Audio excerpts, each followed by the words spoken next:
ஊர்ல Soviet union உக்ரைன்ல வாழ்ந்துகிட்டு வந்தாங்க ஒரு சின்ன குடும்பம். அந்த குடும்பத்துல அப்பா அம்மா 2 பேர் இருக்கிறாங்கன்னா அவங்க 2 பேரும் சேர்ந்த ஒரு ஊரையே உருவாக்கி வச்சிருக்காங்க. அதாவது நான் தப்பா சொல்ல கிடையாது, இவங்க 2 பேரும் சேர்ந்து அளவுக்கு அதிகமான குழந்தைங்களை பெத்துக்கவும் செஞ்சிருக்கிறாங்க. இவங்க 2 பேரும் பெத்துக்கிட்ட குழந்தைகளோட வரிசையில கடைசியா பிறந்த குழந்தை பேரு தான் மலாயா. ஓக்சானா மலாயா அப்படின்ற கடைசி குழந்தைய மட்டும் இவங்க அப்பா அம்மா 2 பேரும் சேர்ந்து சரியா கவனிக்காம விட்டுருக்காங்க. இவங்களே கவனிக்கல அப்படின்றப்போ அவங்க பெத்த குழந்தைங்க மட்டும் எப்படி கவனிக்க செய்வாங்க? அவங்களும் கவனிக்காம தான் இருந்திருக்கிறாங்க. அந்த குழந்தையோட நிலை ரொம்பவே மோசமாகவும் செஞ்சிருக்கு.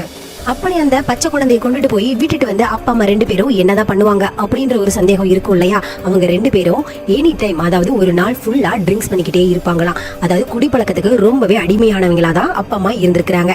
அதனாலதான் குழந்தைய சரியா வளர்த்த முடியல அப்படின்னுட்டு இந்த முடிவை எடுக்கவும் செஞ்சிருக்காங்க.